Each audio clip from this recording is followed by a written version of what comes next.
Dah boleh Kak Yan?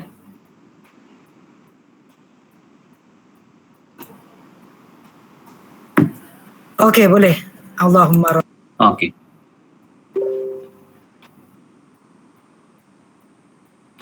Okey. Assalamualaikum warahmatullahi wabarakatuh. Boleh dengar suara saya? Jelas. Boleh. Okey. dengar dengan jelas. Saya ada masalah internet ni kat rumah ni, dia tak apa jelas sikit line dia kan. Okey, Assalamualaikum warahmatullahi wabarakatuh dan salam sejahtera. Terima kasih kepada guru-guru yang masih berada dalam talian. Tadi Kak Yan ada beritahu bahawa JKD Fizik, Kimia, Bio dah keluar, tapi ada di antaranya yang masih mengajar sains kan. Jadi saya minta kalau ada mereka masih berada dalam talian lah, sebab lepas ni mungkin tak perlu buat in-house training di sekolah lagi lah. Okey, sepatutnya slot saya ni adalah berkaitan dengan SKPMG 2 Standard 3 dan juga KEBAT, tapi saya beri laluan untuk mendengar sedikit taklimat pemantapan pentaksiran kerja amali PK bagi kurikulum KSSM yang baru ini. Jadi ada sebenarnya banyak perubahan cikgu, perubahan dari segi taklimat yang awal yang kita terima pada 22 yang lepas. Kemudian terutamanya dari segi pertambahan melukis graf dan sebagainya. Jadi kemudian eksperimen wajib bagi tingkatan 4 dan 5, sekurang-kurangnya ada 3 eksperimen untuk tingkatan 4 dan tingkatan 5 yang perlu dijalankan oleh guru lah.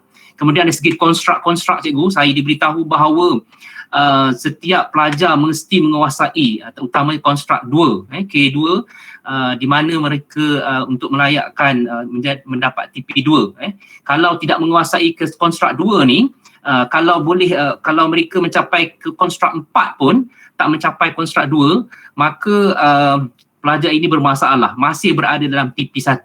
Jadi itu sebab saya kata kalau lihat dari segi konstruk 1 ni, perancangan eksperimen ni, pelajar perlu mahir untuk penyataan masalah dan sebagainya. Kemudian yang utama kemahiran manipulatif sains ini sangat penting dan perlu kita tekankan kepada pelajar-pelajar kita supaya menguasainya.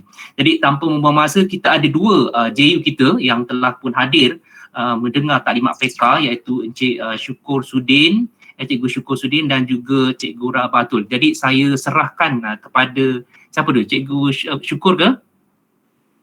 Cikgu Rabatul. Okey, Cikgu Rabatul. Silakan.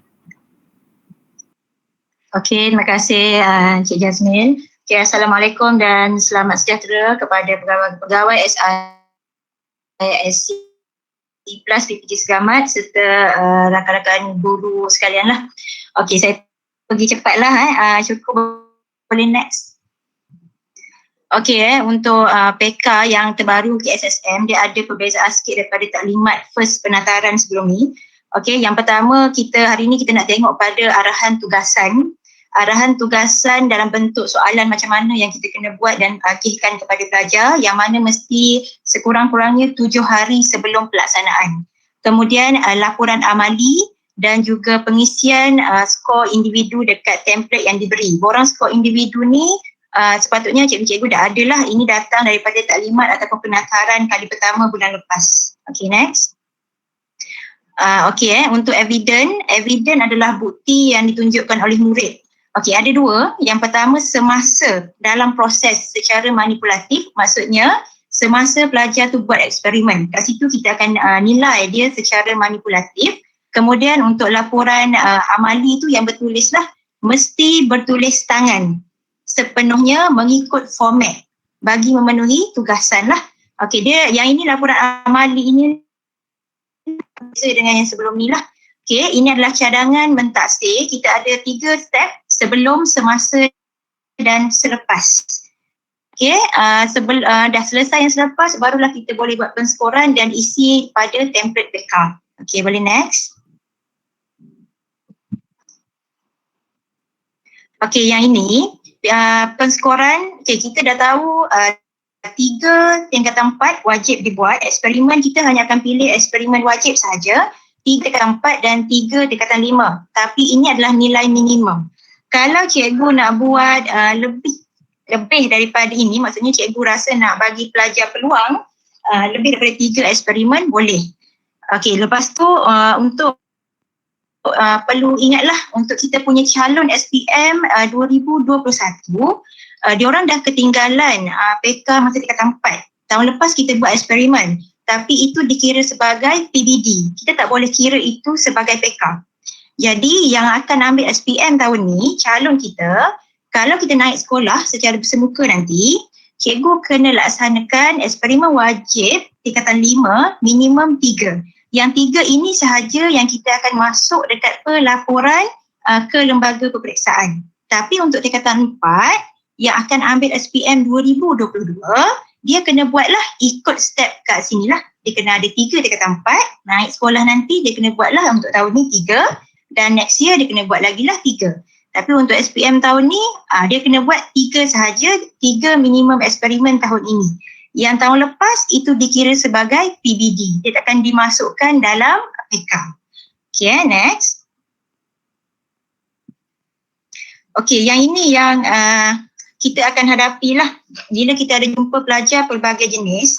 Ada yang bergantung pada kita sepenuhnya juga. Kita akan bagikan kepada 2, iaitu pelajar tu dibimbing ataupun tidak dibimbing.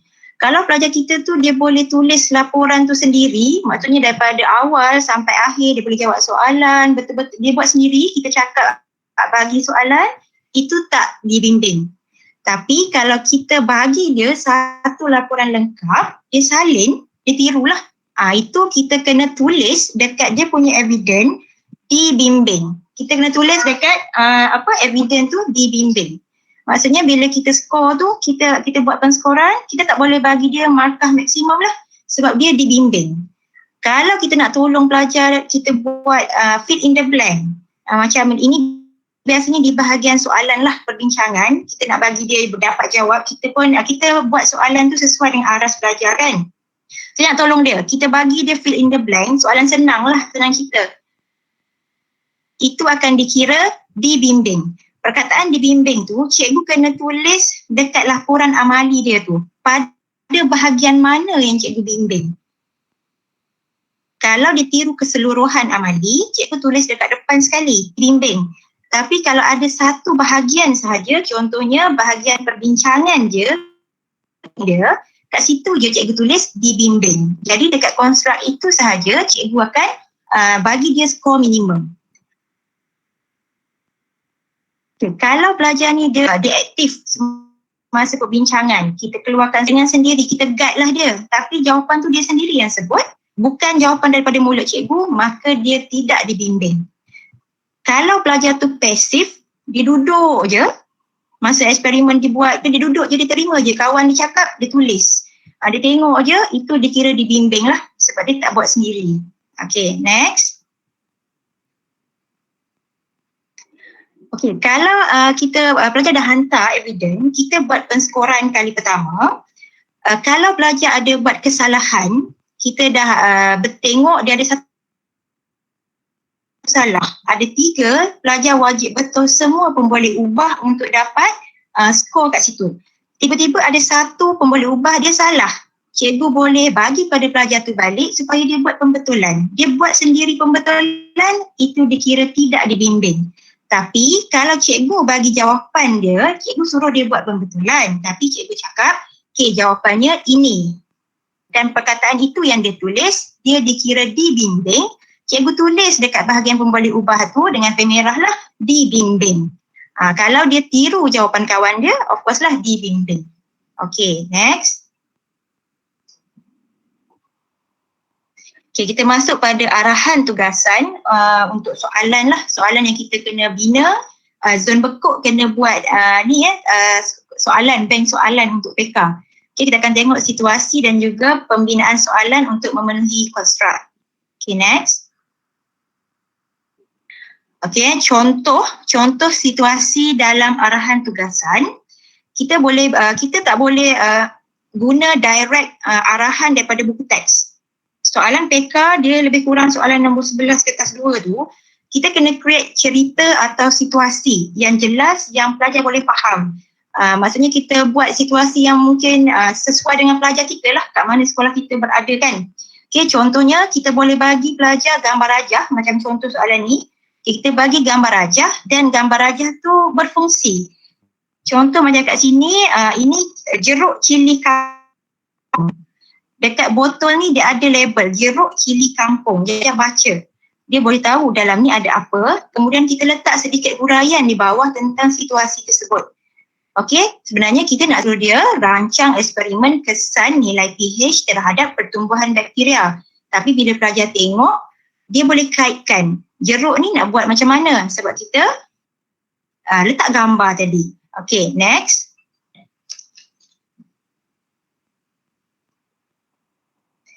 Kalau kita tak guna gambar tadi, kita boleh guna dialog, keratan akhbar atau kita boleh buat gambar macam ni lah. Tak semestinya bergambar lah cikgu. Kalau cikgu tak nak bergambar macam ni, cikgu boleh buat macam karangan pendek tu lah. Macam biasa cikgu buat dekat soalan nombor 11 kertas 2. Situasi. Yang itu pun boleh jugalah.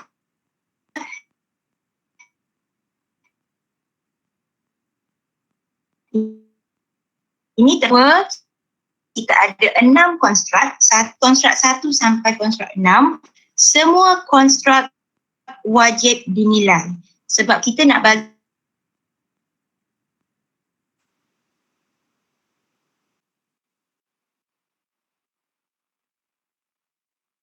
kita. Untuk pernyataan masalah, ingat pernyataan masalah mesti dalam bentuk ayat tanya. Mesti dalam bentuk ayat tanya ada tanda soalan lah kat belakang. Kalau dia buat satu pernyataan biasa, ayat biasa bukan dalam bentuk soalan, pernyataan masalah dia tak boleh diterima. Dia jadi salah. So cikgu guide lah pelajar cikgu supaya dia buat dalam bentuk soalan. Baru dia boleh capai K1, P1. Okay, next. Okay, untuk seterusnya ni tujuan. Tujuan macam biasalah mesti ada untuk mengkaji dan dikaitkan pemboleh ubah, manipulasi dan juga bergerak balas. Okay, next. Untuk C1 P3 membina hipotesis. Hipotesis dia berfungsi yang menunjukkan hubungan untuk pemboleh ubah, manipulasi dan juga bergerak balas juga. Yang ni samalah macam kita selalu buat dekat soalan nombor 11 dan buat PK yang sebelum ni lah. Membina hipotesis. Okay, next. Okay, yang ini K1 P4. Semua pemboleh ubah, 3 pemboleh ubah tu wajib ditulis, wajib betul ketiga-tiga baru dia mencapai K1 P4. Kemudian untuk bahan dan radas, dia masuk kategori P5. Okay, bahan dan radas, cikgu boleh ajar pelajar cikgu untuk asingkan. Apa itu bahan, apa itu radas. Dia boleh tulis asing atau dia boleh sekalikan. Dia buat sekali pun kita terima. Dia buat asing pun kita terima. Kemudian untuk petunjuk prestasi 6, prosedur. Okay, macam biasalah langkah kerja tu teratur, tersusun. Dia boleh capailah K1, P6. Okay, next. Okay, yang ini K1, P7. Dia lukis dan label rajah dia dengan betul. Yang ini dia tak sama macam nombor 11 kertas 2 cikgu. Kalau prosedur tadi, prosedur sahaja. Lukis sahaja. Kalau dia salah dekat prosedur, tapi dia lukis ni betul, dia dapat dekat K1 P7 lah. K1 P6 tadi dia tak dapat. Dia asingkan. Bukannya prosedur dia tak buat, lukis dia buat cantik, cikgu bagi juga markah dekat prosedur tidak. Okey, kalau dia tak buat prosedur, dia hilanglah markah dekat prosedur, skor dekat prosedur. So dia kena buat semua sekali. Huraian ayat prosedur kena buat, lukisan pun kena ada. Okey, ini contohlah, contoh arahan yang cikgu boleh masukkan dekat dalam tugasan PK tu. Kita terus cakap direct je. Apa yang kita nak dia tulis dekat dalam laporan, direct sahaja. Okey, cikgu bagi je direct, so dia tengok dan dia terus buat ikut arahan kita lah. Okay, next. Okey, untuk konstruk 2 ni kemahiran manipulatif yang kita kena tengok semasa menjalankan eksperimen. Maksudnya kita tengok dia punya cara menggunakan alat radas. Betul ke tak? Guna termometer tu pandai baca tak? Kita tengok semasa proses eksperimen tu berjalan. Dia bersihkan ke tak alat dan radas dia tu? Kalau dia bersihkan betul ke cara dia, contohnya bahan ini sesuai tak buang kat dalam sinki, atau bahan ini kena buang dekat tong sampah. Semua kita kena tengok cikgu. Jadi mata cikgu kena ni lah sentiasa bergerak lah sebab kita kena tengok semasa mereka jalankan eksperimen. Okey, Next untuk K2 P3, bila dah bersihkan, dia simpan radas dan juga bahan tu di tempat yang betul. Ini pun dikira juga untuk K2 P3 lah. Untuk skor ni cikgu jangan risau, sistem akan auto count lah. Kita hanya isi borang, nanti skor tu dia keluar automatik. Cikgu tik-tik saja. Okay, next. Okay, ini adalah kemahiran manipulatif yang kita kena tengoklah psikomotor semasa menjalankan aktiviti amali sains dengan betul dan selamat. Cara dia kendalikan, dia bersihkan, kemudian dia simpan, macam mana dia guna spesimen hidup ini akibatkan benda hidup dan bukan hidup lah, melakar spesimen radas dan juga bahan yang diuji lah. Okay, next. Okay, yang ini untuk konstruk 3 selepas buat eksperimen ataupun pemerhatian lah. Okay, so konstruk 3 ni dia untuk mengumpul dan merekod data. Yang ini kumpul data melengkapkan pemboleh ubah dalam jadual. Data pemerhatian mesti dalam bentuk jadual, yang mana jadual itu dia punya lajur mesti betul, dia punya pemboleh ubah, manipulasi dan juga bergerak balas. Dan ada unit. Kalau ukuran dia melibatkan cm, kena tuliskan suhu kena adalah degree Celsius. Kena ajar pelajar kita tulis unit terus. Okey, untuk K3 P1. Okey, next. Okey, untuk P2 dia kenyambungan daripada P1. Yang ini data yang ditulis. Data yang ditulis tu betul, tepat, tak larilah daripada kawan-kawan dia yang lain. Kita bagilah dia betul untuk K3 P2. Dia boleh tulis unit juga kat sebelah dia. Okay, kalau dekat atas tadi dia dah tajuk, atas tadi tajuk tu suhu. Contohnya dia tulis suhu, ada unit darjah Celsius. Kat dalam daftar ni dia tak payah tulis. Tapi kalau tajuk tadi tak tulis, kat bawah ni dia tulis unit setiap satu, kita boleh bagi dia skor K3 P2. Tapi untuk tadi P1 tu dia tak dapat lah sebab dia tak tulis unit. Dekat arahan tugasan kita cakap je, tuliskan pemerhatian, buat pemerhatian. Macam itulah macam biasa kita dengan anak-anak pelajar kita lah. Okay, next.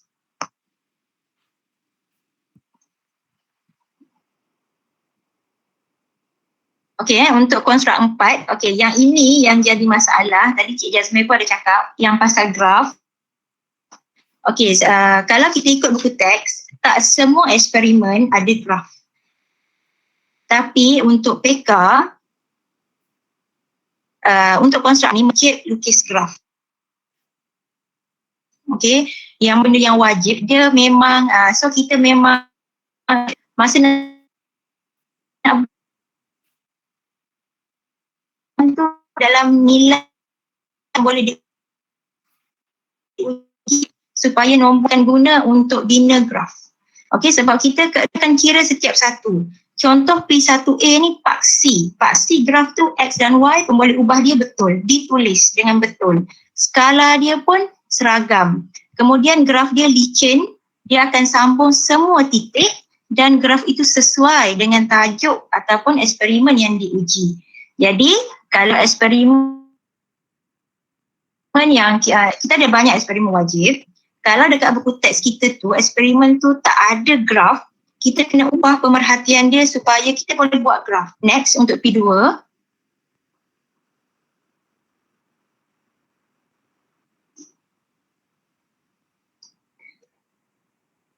Okey, daripada graf tadi, okey, selepas graf, dia dah bina graf, dia tengok graf tu, kita kena suruh dia buat perbincangan ataupun dia tafsirkan dia punya graf lah ataupun dapatan. Macam biasa sebenarnya tafsir graf ni daripada segi membuat inference. Yang ini pun nampak je A, tapi sebenarnya P2, K4, P2A dalam borang kod individu, dia memang ada satu ruang untuk ditanda. Dia bukan pilihan, dia wajib ada. Okay, dia wajib ada. Membuat inference, Kita bagi arahan je lah, nyatakan inference bagi eksperimen yang kita jalankan. Yang B hubungan. Kalau A inference, B hubungan, dan C definisi secara operasi. Pun kita boleh bagi dalam bentuk direct question sahaja. Okay, next.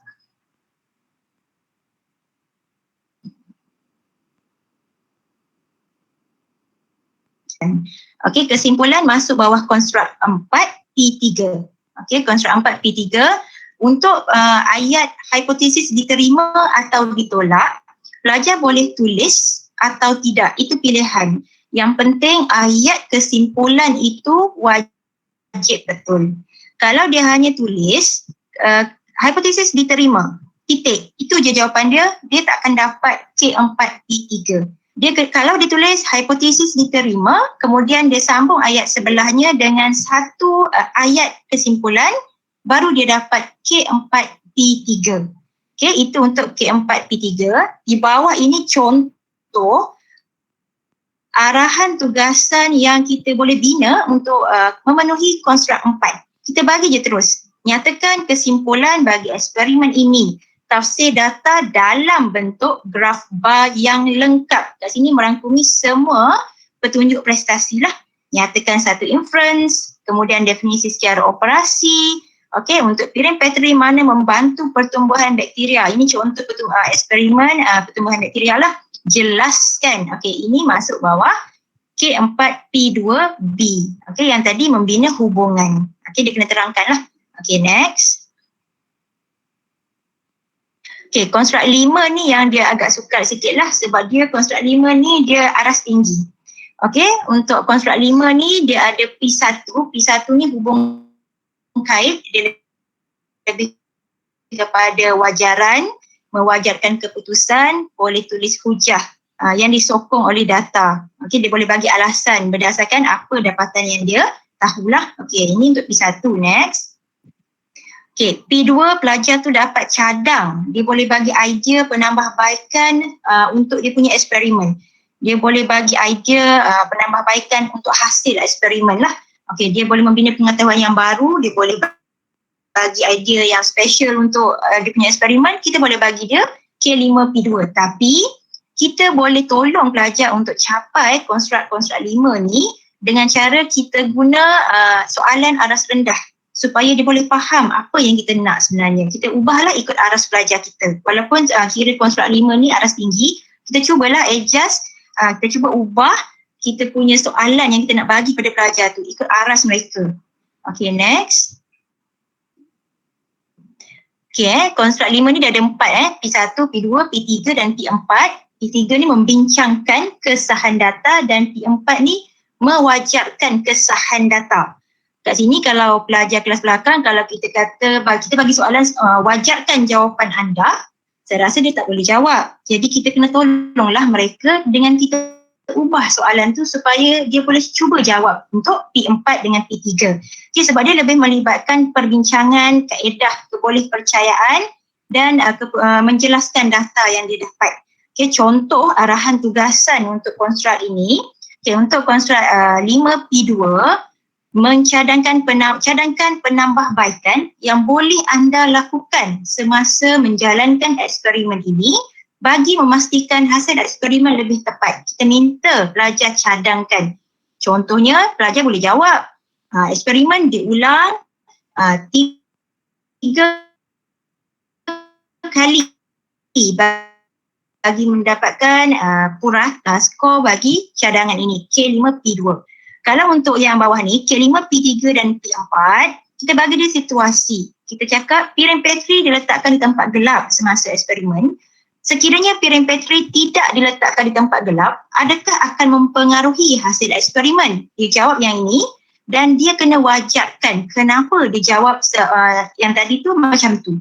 Okey, terpulang pada dia lah, ya atau tidak, dia kena wajarkan jawapan dia. Baru dia dapat untuk konstruk 5, P3 dan P4. Dia mewajarkan apa yang dia akan dapat. Ini contohlah, okay, bergantung kepada apa soalan ataupun tugasan yang kita nak bagi pada pelajar kita. Okay, next. Okey untuk contoh soalan dalam tugasan konstruk 5. Ini untuk contoh-contoh lah. Okey, contoh soalan ni kita soalan ni merujuk kepada konstruk yang sama. K5P4 mewajarkan kesahan data. Tapi kita ubah dia punya soalan, aras soalan.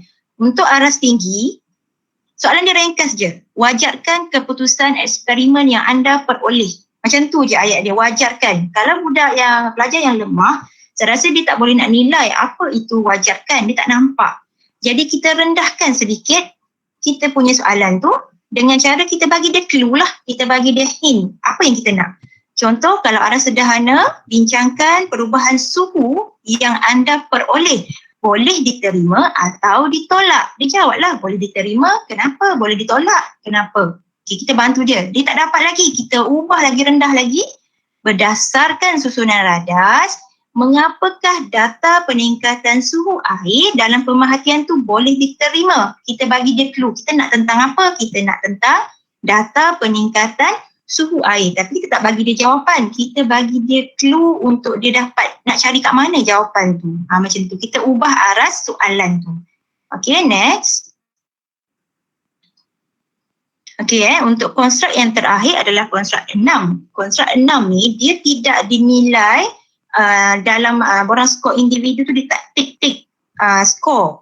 Sebab dia menilai sikap saintifik dan nilai murni, dia seiring dengan PBD.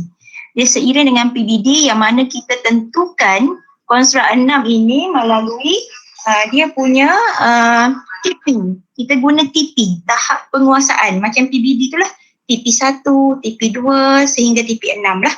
Okey, dia ikut macam ni lah petunjuk prestasi ni. Nanti slide ni nanti kita share lah untuk rujukan cikgu-cikgu juga.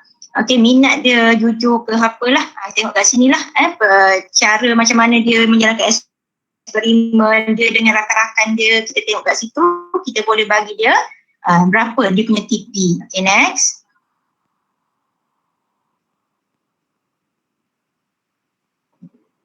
Kat sini kita nilai semualah. Dia sistematik ke, sistematik kat sini contohlah semasa buat eksperimen tu dia sistematik. So kita bolehlah bagi dia skor kat situ. Dia bertanggungjawab dengan bahan dia, dengan kawan-kawan dia, dia bersihkan tempat eksperimen yang bersepah-sepah tu dia bersihkan. Itu dikira tanggungjawab jugalah. Okay, next.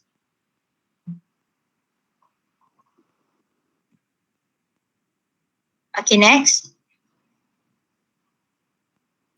Next. Okay, ini untuk contoh kertas arahan tugasan memenuhi semua konstruk lah. Mungkin macam kecil lah, tak nampak kot. Tapi cikgu boleh nampak lah kot gambaran dia, situasi berada di atas sekali. Lepas tu arahan tu kita ikut konstruk lah. Konstruk 1, 2, 3 sampailah kat bawah sekali konstruk 6. Konstruk 6 tu dalam satu bentuk ayat pernyataan lah. Kemahiran manipulatif dan saintifik akan diuji semasa eksperimen dijalankan. Itu dah dikira, kita dah bagi tahu dia dulu. Kita dah maklumkan pada pelajar macam ni lah. Cikgu boleh buat format macam ni. Maksudnya setiap konstruk tu, arahan untuk setiap konstruk, cikgu kena masukkan ke dalam tugasan. Tak boleh tinggal walaupun satu. Kalau tinggal satu, nanti pelajar kita tertinggal satu skor dekat situ lah. Dia tak dapatlah capaian yang terbaik untuk eksperimen tersebut. Okay, next. Okay, ini untuk TP tadilah, tahap penguasaan bagi konstruk 6. Okay, TP1 tu saya rasa kalau pelajar tu boleh buat eksperimen, dia boleh tulis laporan walaupun dia kita kata dia meniru, takkanlah dia boleh capai TP1 je. Saya rasa pelajar kita paling kurang pun TP2 lah. Tapi kita cubalah cikgu untuk bagi yang lebih baik untuk sekurang-kurangnya TP3 lah kot. Okay, next. Okay, kalau pelajar tu dia boleh lah, dia boleh mendokumentasikan sedikit sumber yang digunakan, kita dah boleh bagi dia TP3 lah. Okay, kalau TP1 tu macam dia tu tak tahu apa-apa sangat. Okay, kalau dia dah boleh tulis, dia boleh buat evidence dia walaupun dia tiru kawan dia, tapi dia mencuba, kita suruh pun dia buat. Okay, maksudnya ada nilai yang bagus kat situlah, dia ada usaha kan. Okay, next. Okay, untuk TP4 ni dia boleh, ni lah, dia lebih bagus lah tadi, dia boleh tentukan macam mana dia nak selesaikan masalah dalam eksperimen tu. Okay, kalau dia buat macam ni, salah, dia tahu, dia boleh nilai lah. Okay, kita boleh bagi dia TP4 lah, dia boleh bezakan penggunaan yang betul dengan salah. Tak perlu, maksudnya kita tengok tu kita tahu dia boleh buat dengan baik. Okay, kita boleh bagi dia TP4.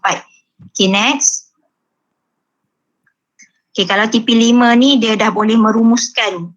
Dia boleh buat rumusan dengan betul. Okay, dia boleh masukkan, mendokumentasikan hampir semua sumber maklumat yang diberi dan digunakan dengan baik. Itu untuk level TP5 lah. Okay, dia boleh guna dan dia boleh berkomunikasi dengan baik. Maksudnya dia boleh cakap lah macam ni, dia boleh terang. Okay, TP6 pula next. Okay, untuk TP6 ni dia dah jadi role model. Ini dia dah boleh ajar kawan dia. Kita boleh bagi dia TP6. Dia boleh tolong cikgu untuk terang pada kawan dia. Ini nak buat macam mana. Kalau kawan dia pun boleh rujuk pada dia, maka dia dah jadi role model kepada murid lain. Kita boleh bagi dia TP6. Okay, next. Okay, untuk penskoran saya serahkan kepada Cikgu Syukur bin Sudin lah. Itu sahaja daripada saya. Baik, Assalamualaikum warahmatullahi wabarakatuh. Dengan saya, jadi saya teruskan sahaja pembentangan ini daripada Cikgu Rabatul untuk penskoran, iaitu penandaan laporan amali murid dan juga pengisian borang skor individu. Kalau ikutkan kami berkursus, kami berbengkel, kami kena buat secara hand-on untuk benda ni. Tapi untuk kami buat penataraan kepada semua KP-KP, saya tunjukkan contoh sahajalah. Okey, ini adalah muka depan apabila cikgu-cikgu klik pada template packer yang telah diberikan. Okey, dan anda perlu mengisilah semua maklumat-maklumat tentang pelajar di dalam template yang pertama ni, muka depan dia ni. Lepas tu, kalau nak ke BSI, borang skor individu, cikgu-cikgu kena klik pada bilangan tu dekat pelajar 1, 2, 3. Klik dekat situ, baru cikgu akan ke borang skor individu. Kalau dekat sini, muka depan ni, sebelum ni saya pun tercari juga mana borang skor individu. Tak ada. Dekat atas tu dia hanya ada panduan penggunaan dengan borang grade induk kan. Bila digodek-godek, nak pergi ke borang skor individu, kita klik pada bilangan, ada 1, 2, 3 sampai berapa puluh anak murid yang cikgu ajar. Alright. So untuk penandaan amali pelajar, okay, kita tengok contoh pada laporan amali pelajar. Ini contoh yang diberikan. Jadi ikut penandaan sama macam sebelum ini. Okay, apabila pelajar menulis laporan amali ini, kita kena tanda dan kena letakkan K1P1, K1P2 mengikut contoh yang diberikan dekat dalam slide tu. Okay, jika keliru semasa cikgu-cikgu nak memberikan skor, kalau ikutkan semasa saya menanda semasa bengkel semalam, kita kadang macam boleh bagi ke tak ni, boleh mencapai ke tak skor dia ni. Untuk konstruk tertentu, saya rujuk kepada tadi yang Cikgu Rabatul terangkan. Tengok pada ciri penentu dalam konstruk yang ditaksir. Kat situ cikgu akan lebih jelas sama ada laporan anak-anak murid ni boleh diberikan K1P1, K1P2 tu, cikgu boleh rujuk pada konstruk yang ditaksir tersebut. Dalam ciri penentu, ada tu dekat dia punya jadual. Okey, dan apabila cikgu dah bagi, contohnya K1P1, budak ni dah dapat dah dekat pernyataan masalah tu. Dah lengkap, ada perkataan untuk ayat soal, dah ada dia punya tanda soal. Okey, kita berikan K1P1. Okey, tandakan pada BSI, borang skor individu. Yang ini terpulang lah. Okay, kita biasanya kalau ikut sebelum ni pun, kalau masa KBSM, kita tanda dulu, pelajar semua dah tanda, barulah kita isi pada borang skor individu. So bila kita nampak ada K1P1, untuk pada template borang skor individu, kita hanya just tick sahaja. Okay, tick sahaja. Jangan buat apa-apa. Jangan delete kolom, jangan delete baris tu pun jangan. Kita kalau ada buat kesilapan pada kolom ataupun baris, kita hanya hidekan sahaja. Okey, untuk pemarkahan itu semua sistem yang akan buat. Kita hanya tick sahaja. Bila pelajar dapat K1P1, kita tick pada ruang K1P1. Kalau tak ada tu, K1P4 tak dapat. Okey, so kita tak payah tick. Dan pemboleh ubah, kalau kita tengok kat situ, kena 3-3 betul baru boleh dapat K1 P4. Okey, begitu juga dengan bahan dan radas, kena ada semua bahan dan radas, okey, barulah dapat K1 P5. Kalau dekat dalam contoh dia tak ada anak benih dan juga larutan kultur, so tak boleh diberikan K1 P5.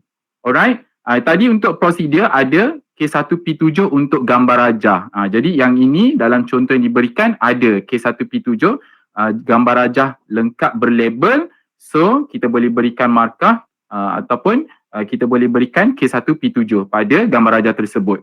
Seterusnya, pada ruangan prosedur, dia tak dapat K1 P6 kerana prosedurnya tak lengkap. Alright, yang ni pemerhatian, kalau dalam buku teks, pemerhatian dekat dalam eksperimen ini tidak membawa macam ni, kita tak boleh nak buat graf. Tetapi dan sebelum ini, saya rasa sebelum ini ditaklimatkan kalau eksperimen itu tidak ada graf, so tak payah. Betul? Okey, tetapi untuk kali ini 3 eksperimen minimum yang perlu dibuat, tiga-tiga tu perlu ada melukis graf. Jadi bahagian pemerhatian, cikgu-cikgu kena olah supaya setiap pemerhatian tersebut, data-data yang ada tu boleh diolah untuk pelajar membuat graf. Contohnya seperti inilah. Kebiasaannya kita akan buat pemerhatian untuk eksperimen ini, larutan keruh, larutan tak keruh, jernih. Okey, tetapi kita olah dia supaya dia ada nilai dan untuk kita boleh buat data, kita jadikan dia seperti itu. Okey, dan dia tak dapat K3P1 tu sebab dekat dalam ruangan pertumbuhan-tumbuhan tu tak ada unit. Okey, sebab K3P1 dia punya syaratnya adalah perlu ada unit. Okey, kalau pelajar tak buat unit kat situ, dia kena buat unit dekat 5.2 cm, 3.1 cm, 2.6 cm, 2.7 cm. Macam tu Dan dia dapat K3P2. So, kita tandakan pada BSI. Seterusnya pada graf. Pada graf, K4P1A tak dapat. Sebab dia tak lengkap pada paksi Y. Tak dinyatakan apa dia paksi Y tu beserta dengan unit. Okey. K4P1B ada, K4P1C, K4P1D. Nanti cikgu-cikgu boleh tengoklah ciri penentu dia. Macam mana kita boleh bagikan. Kenapa kita tak bagi K4P1A, kenapa kita boleh bagi K4P1B. Boleh tengok pada ciri-ciri penentu pada konstruk 4 ini. Alright, dan yang seterusnya pada bahagian kesimpulan. Okey, didapati pada kesimpulannya salah. Okey, iaitu dia buat kekurangan nitrogen merencatkan pertumbuhan-tumbuhan. Sepatutnya pelajar tulis kekurangan nutrien merencatkan pertumbuhan-tumbuhan. So dia tak dapat K4P3. Tetapi cikgu, sebenarnya kita boleh tolong. Kita boleh tolong tanpa pelajar-pelajar ini dikategorikan sebagai dibimbing. Okey, mungkin kita akan semasa kita bagi pada mereka, bagi penerangan pada mereka, kita cakap satu soalan yang tidak terus menjurus kepada nutrien. Maksudnya kita bagilah hint-hint untuk mereka betulkan balik nitrogen tu kepada nutrien dan seterusnya dia boleh dapat K4P3. Okey, tanpa menulis hipotesis diterima ataupun ditolak. Kalau KBSM kena tulis hipotesis diterima atau ditolak. Tetapi kalau untuk KSSM mereka boleh tulis sebegini sahaja. Dah menunjukkan yang hipotesis tu sama ada diterima ataupun ditolak. Kesimpulan, pelajar boleh tulis hipotesis balik. Tak ada masalah kalau hipotesis tu betul. Alright? So, boleh dapat K4P3. Sebenarnya, apa-apa yang kita buat, kalau ada pelajar macam ada salah sedikit, kita janganlah terlalu rigid. Okay, kita boleh bantu dengan bertanya. Okay, tidak menjurus kepada jawapan. Itu tidak dipanggil dibimbing, tetapi kita panggil cikgu sebagai pemudah cara. So, pelajar kita bolehlah dapat markah yang lebih baik. Alright. Seterusnya untuk K4P2A. Okey, untuk arahan tugasan ni sebenarnya yang paling kita bermasalah sedikit adalah di bahagian konstruk 4 dan juga konstruk 5. Sebenarnya arahan tugasan kita kena berikan pada pelajar untuk mereka mencapai konstruk-konstruk ini. Jadi setiap arahan tugasan itu perlu jelas dan kalau boleh senang sedikit untuk mereka faham ke mana arah tuju jawapan pelajar ini. Supaya dia tak tersasar. Contohnya macam ni lah. Okey, contohnya nyatakan inference bagi dapatan eksperimen tersebut. So dia boleh jawab terus kepada inference. Yang kedua, satu hubungan. Sepatutnya dia tuliskan hubungan antara pemboleh badi manipulasi dengan bergerak balas. Tapi dia tak tulis hubungan. Jadi dia tak dapat K4P2B.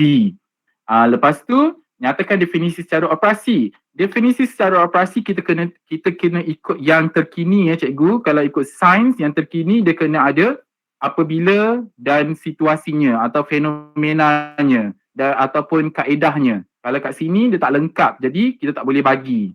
Tak apa cikgu, kita latih pelajar untuk PK, seterusnya nanti dia boleh jawab dekat dalam soalan-soalan kertas 2 nanti dengan lebih baik. Okey, yang keempat, bincangkan kesahihan data yang anda perolehi jika kajian ini dilakukan di ladang jagung. Okey, yang ni dia tak dapat K5P3 dan K5P4. Mungkin dia tak berapa faham soalan tersebut. Macam tadilah Cikgu Rabatul terangkan, soalan tu boleh direndahkan sedikit arasnya supaya pelajar ni lebih tepat, lebih faham. Contohnya K5P3 tu, data sebenarnya soalan dia boleh buat sama ada data tu diterima ataupun tidak. Jawapan pelajar, data boleh diterima. Kenapa? Dia perlu wajarkan. Alright. Dan yang kelima, apakah kesan lain terhadap tumbuhan akibat kekurangan nitrogen? Okey, dia boleh dapat K5P1. Dan yang keenam, cadangkan satu langkah yang boleh mengelakkan pertumbuhan alga dan terangkan langkah yang dipilih. Okey, dia tak dapat sebab dia tak ada penerangan. Jadi dia tak dapat K5P2. So saya masukkan semua-semua yang saya dah tanda tadi, mana yang dia dah dapat, saya masukkan ke dalam borang skor individu dan saya masukkan sekali konstruk 6, sama ada TP1, 2, 3, 4, 5, 6. At least kita bagi minimum pelajar TP3 lah. Kalau dia tak reti sangat, duduk diam je, bisu, tanpa berkata apa-apa, tak boleh buat apa-apa, dia adalah tugu di dalam kelas tu, kita bolehlah bagi 1. Tapi janganlah cikgu, kalau boleh kita bagi 3, kita bantulah pelajar. Alright, so ini di bawah sekali di dalam template tersebut, ada ruangan tidak melaksanakan. Di bawah ini kita hanya perlu tik apabila kita dah dapat maklum balas daripada lembaga peperiksaan. Taklimat sebelum ni kita ada kan beritahu yang bahawa ada pelajar-pelajar atau ada kategori-kategori pelajar yang mungkin tak dapat melaksanakan PK, ada atas sebab-sebab tertentu. Selepas nanti itu urusan SUP lah. Akan hantar nama-nama pelajar ke lembaga. So dah dapat surat daripada lembaga, barulah kita boleh tandakan pada ruangan tersebut, iaitu tidak melaksanakan PK. Alright, so ini borang grade individu. Selepas kita dah buat borang skor individu, kita boleh tengok pada borang grade individu. Ni markahnya lah, markah yang saya dah tik tadi. Kita dapat markahnya di sini. Alright, yang ni dia tak secara purata sebab tadi kita baru buat 1 je kan eksperimen. So kalau kita dah buat 3, nanti dah akan buat secara purata. Alright, so saya rasa itu sahaja untuk kami punya pembentangan dapatan kami kursus selama 2 hari. Berbengkel selama 2 hari bersama dengan JUK, Jurulatih Kebangsaan, untuk pemantapan pentaksiran kerja amali PK bagi mata pelajaran sains. Saya tahu yang kita dah ada di Bekuk. Bekuk akan membuat arahan-arahan tugasan. Tidak semestinya setiap sekolah boleh ambil bulat-bulat daripada Bekuk. Kita boleh olah sendiri ke sekolah masing-masing arahan tugasan tersebut mengikut kesesuaian di sekolah masing-masing. Kalau ikutkan semalam, contohnya kalau arahan tugasan tu ada ayam pansuh, contoh ayam pansuh, mungkin dekat tempat kita tak tahu apa tu ayam pansuh. Jadi kita tukar, kita olah dia supaya situasi yang diberikan dalam arahan tugasan tu lebih jelas kepada pelajar-pelajar dan dekat dengan pelajar. Jadi itu sahaja untuk kami punya penerangan, sharing untuk anda semua. Terima kasih. Saya kembalikan kepada Encik Jasmine. Okey, terima kasih Cikgu Syukur dan Cikgu Rabatul. Baik, rakan-rakan, ada tak soalan sebelum kita tamatkan kita punya taklimat bengkel hari ni? Faham tak semua? Jelas tak? Ada apa siapa? Senyap tu je, setuju je. Tapi kalau ada persoalan bolehlah berhubung dengan dua JU kita ni yang telah pun mengikuti kursus. Cuma saya tertarik juga dalam kursus itu mengatakan bahawa Cikgu Syukur dan Puan Rabatul seandainya ujian amali tu yang tingkatan 5 mereka sekolah tidak dapat menyediakan soalan yang sepatutnya 3 kali tu kan. Tetapi masa tingkatan 4 sebelum PKP tu sekolah mampu menyediakan ujian amali tu sebanyak lebih daripada 3 kali. Tetapi untuk tingkatan 5 tidak mencukupi untuk 3 kali. Adakah ianya boleh diambil kira untuk tingkatan 4 tu? Nak jawab? Rabatul lah jawab. Sebab ada timbulkan itu kalau kan? ikut ada yang bertanya macam tingkatan 5 ni dia masa tahun lepas dia sekolah dia tak buat lah tingkatan 4. Tak sempat semua amali, dia fikir kalau tak sempat tahun ni dia nak buat lah. Bila naik sekolah dia nak buat. Tapi ditekankan JUK cakap semalam kalau untuk tingkatan 5 ni maksudnya kalau yang tingkatan 4 tu dia tak buat, kira dah berlalu lah kita buat sebab dia seiring dengan PBD, dia selari dengan PBD. Kalau kita buat eksperimen tu untuk PBD, kita boleh terus macam 2-in-1 lah, kita bagi soalan tugasan TK ni sebelum kita nak buat PBD untuk eksperimen tu. Jadi bila naik sekolah kita buat untuk tingkatan 5 ni 3 lah, kita cuba untuk dapatkan 3 ni. Yang tingkatan 4 tu dah tertinggal tahun lepas, dah tak perlu buat. Untuk tingkatan 5, untuk SPM 2021. Tapi kalau yang calon SPM 2022, dia wajib buat lah. Kalau tingkatan 4 akan bersemula, dia kena buat lah yang tingkatan 4 sekarang sebab dia baru form 4. Tapi kalau yang form 5, yang tahun lepas punya dia dah tak perlu buat. Dia hanya fokus untuk silibus dia yang tingkatan 5. Macam tu je lah yang diterangkan semalam. So maksudnya SPM 21 burn je yang form 4 punya tu. Kita fokus pada tingkatan 5. Ya, betul. Okey, cikgu ada persoalan lain? Assalamualaikum. Contoh macam soalan eksperimen itu juga ditekankan bahawa saya nak tanya macam pelajar dulu. dapat arahan tugasan tu 7 hari sebelum amali berlaku kan. Katalah pelajar tu dia dah mencatatkan jawapan dekat kertas arahan tugasan tu. Boleh ke dibenarkan atau tidak? Rasa saya kalau dia mencatat, dia sendiri yang buat, kita bagi soalan tu sebenarnya nak bagi sebulan sebelum pun boleh. Tapi paling dekat tu seminggu lah, nak bagi sebulan sebelum tu pun boleh. Kalau pelajar dia dah buat macam catatan, dia buat sendiri, so boleh lah. Dia tak dibimbing sebab dia buat sendiri. Kecuali kita yang cakap tujuan apa jawapan dia pun catat. Itu kita bimbing. Tapi kalau pelajar tu sendiri ada inisiatif, okey dia dah tengok, dia cari sendiri, dia cuba nak buat, maksudnya kita tak bimbing dia. Saya rasa boleh dikira tak dibimbing. Boleh lah maksudnya. Okey cikgu, ada yang lain? Assalamualaikum warahmatullahi wabarakatuh. Saya nak tanya. Nampaknya soalan pemboleh ubah ni, ada lagi? Ada, saya nak tanya satu soalan. Okey, contoh kita dah buat tugasan dan biasanya tugasan tu kita akan cuba untuk menyamai dengan apa yang ada buku teks lah, dan pelajar pula dia memang tahu, so dia buat reka bentuk eksperimen tu, iaitu prosedur semua tu diikut daripada buku teks. Salah ke tak salah, ataupun itu dikira dia usaha sendiri ataupun kita bimbing?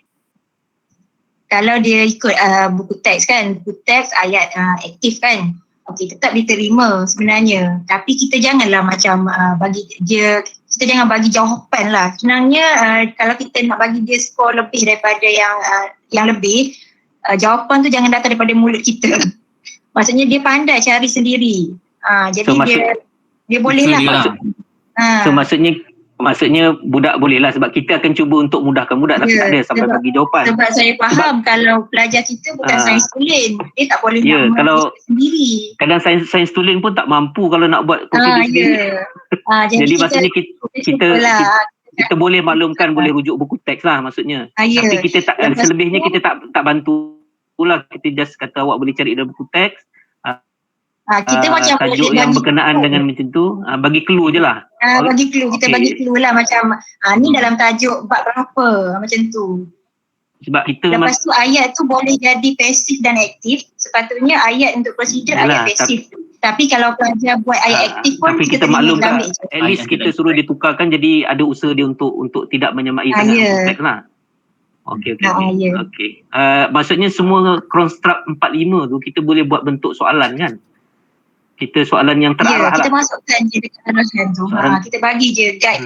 Dia tengok, dia tahu apa yang kita nak dalam laporan. Soalan tu dia terarah supaya pelajar-pelajar ni jawab apa yang kita nak. Supaya dia boleh dapat K4, K5 yang agak. Jadi macam contoh zon bekuk akan buat soalan tu. Jadi untuk soalan yang untuk mengikut aras masing-masing, cikgu boleh ubah lah nanti untuk konstruk 45 tu, kalau terutama yang konstruk 5-6 ke yang agak susah sikit, yang kesahan-kesahan tu. Betul. Okey. Kami akan buat bentuk yang simple, cuma nanti sekolah ubah sikit lah. Sebab zon bekuk tu masuk sekolah saya juga. Libat tu. Okey, itu saja, terima kasih.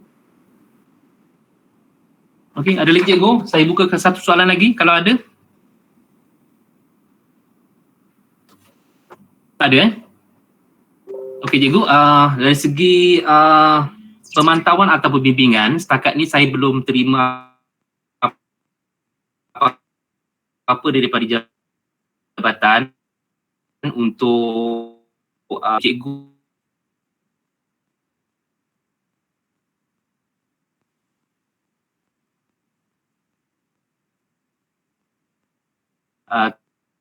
kalau seandainya 2 JU di sekolah lah Kemudian untuk bahan hari ini, bahan yang dibentangkan oleh JU ni tadi telah pun saya letakkan dalam JKD. Jadi rakan-rakan boleh rujuk di sini.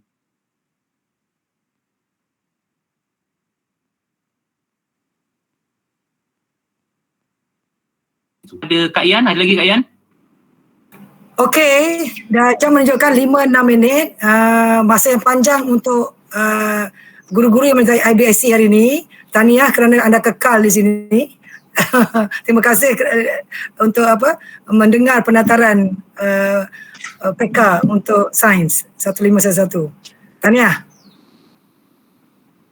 Okey Jas? Okey. Terima kasih semua. Jangan lupa isi borang kehadiran. Ya, borang kehadiran saya masukkan. And then kita punya log coaching. Log coaching pun ada. Coaching, semua dah masuk. Borang penilaian dan juga kehadiran SPL KPM. Ya, dah. Boleh simak Okey, terima kasih semua. Okey cikgu, terima kasih. Assalamualaikum, jumpa lagi. Selamat berehat. Minta maaf ambil masa sikit.